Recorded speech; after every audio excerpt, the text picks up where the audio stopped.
Hello, it's Kim here, herbalist, storyteller. Haven't done a vlog for a while, but I just wanted to do a fairly short 10-15 minute or so one on some issues that come up in discussion in the herbal clinic. So it's not specifically about herbs today. And it's come about really because patients have wanted a bit more thought and reflection, as have some friends and family, about this matter. I'm going to talk about medical consent and some pointers of how to explore this issue a bit more. But here's a starting point. I invite you to go and look at the NHS site here in the UK about consent. Another good site is the BMA, have a doctor's toolkit on consent, which you can download or just read. Really helpful. So the nuts and bolts are, though, because people have said, when I've asked them whether when they've come to have certain procedures in the last few years, whether consent has been discussed with them, none of them have said that it has. So what does consent mean? It means that for any treatment, your consent is gained whether verbally or in writing. So this means from anything, I don't know, opening your mouth for the dentist, on flippant end, as it were, to you've cut your hand in the garden and the nurse is going to ask in the minor injuries unit if it's okay to touch your hand and clean the wound and dress it, through to being given medications for certain diseases, operations, drugs trials, injections. You should have things explained to you in a language that's clear with regard to what the treatment entails. What happens if you don't have the treatment? What are the consequences or possible outcomes if you don't? What are the known side effects or adverse events to a given treatment? And also, what are the alternatives? What other options are available? That should all be discussed with you.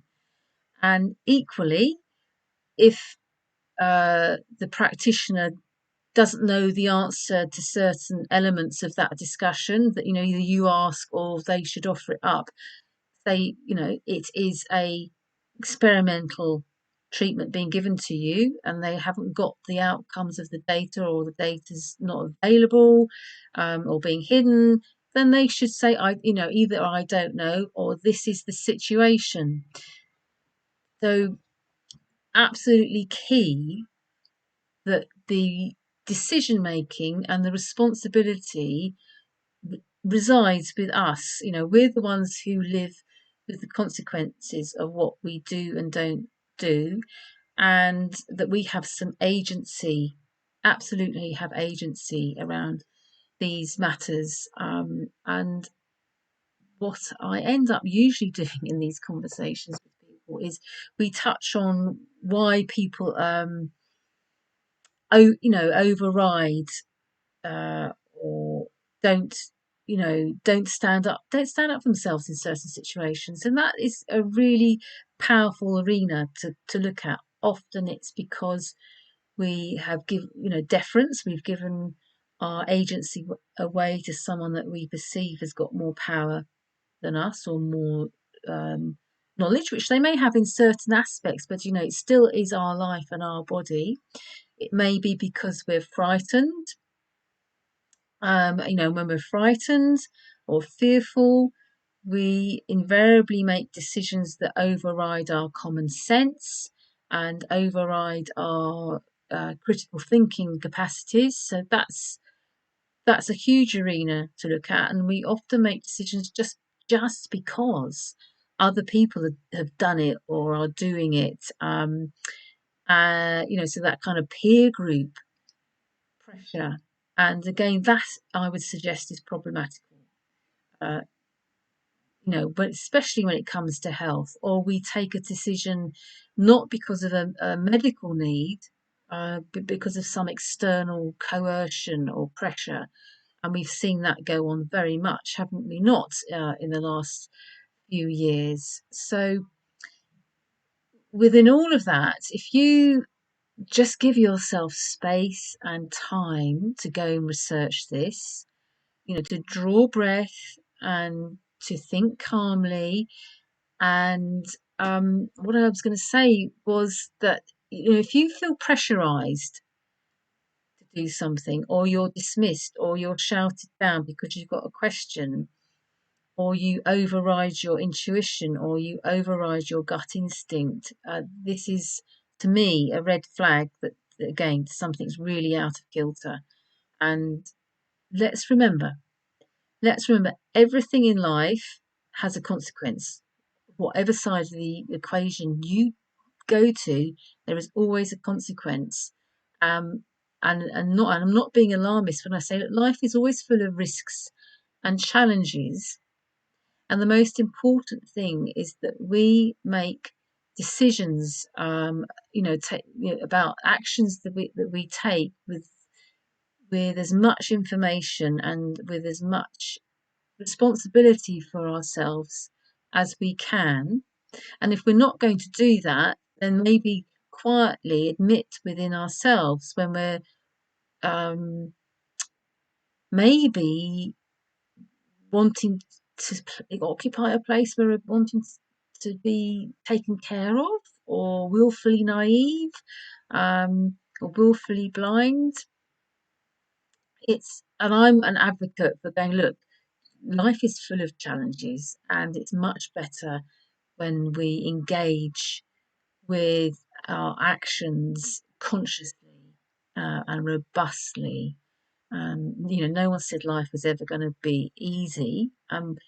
Within all of this huge story that we've had going on, I would just like to in the pot to go.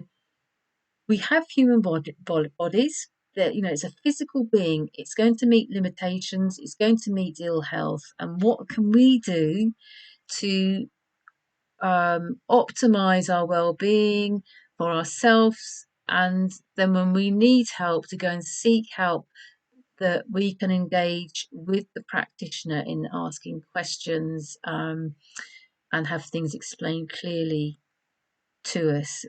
So that's my little synopsis on informed medical consent and the kind of background not chatter, the background conversations that inform how we act or don't act, in certain situations. And just so, I've been really troubled, deeply troubled, how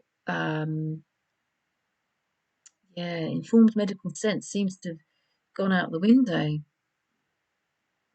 And I'm seeing the consequences for people who are having trouble from the adverse reactions. And it's not pretty. It's not pretty, and it's not kind. And I'm someone who's gone into herbal medicine to be of service to people. And the thing that I personally really enjoy about herbal medicine is it's a balancing between the medical sciences and the art of therapeutics, and the wonder of herbs. For me, that's my passion, and and being of service to people, and to know that medicine is not just about the science trademark. These things are open and negotiable. Well, not negotiable, but places of exploration. They're not fixed. They're not fixed at all, and there are many wondrous things that happen in life. So, with that in mind, that whole big story, I'm going to leave you actually with something to feed the soul. I hope this is a poem from Rumi. For those of you who don't know Rumi, he is a Sufi poet, and part of the reason I'm going to put this out is because I consider the challenges that we face at the moment, they're fundamentally a spiritual problem. The fact that a lot of things are getting missed with our literal fixation on just like one or two issues, and this kind of partisan polarization that's going on. So it's just my little plea to feed something that's bigger and greater than us. If you put your hands on this oar with me, they will never come to harm another, and you will come to find they hold everything you want.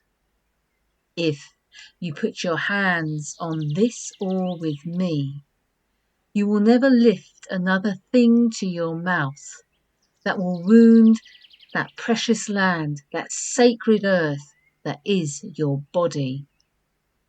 If you put your soul against this oar with me, the power that made the universe will enter your sinew, not from a source outside your limb, but from a holy realm that lives within us. Exuberant is existence. Time is a husk. When the moment cracks open, ecstasy leaps out and devours space. Love goes mad with blessings like my words give. So why lay yourself on the torturer's rack of past and future? The mind that tries to shape tomorrow beyond its capacities will find no rest. Be kind to yourself, dears, to our innocent follies.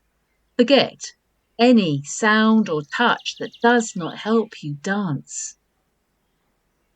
If you put your heart against this earth with me, in serving every creature, our beloved will enter us from our sacred realm, and we shall be, oh, we shall be so happy. May you all be well as you can be, and I'll try and do some more little vlogs soon. All the best.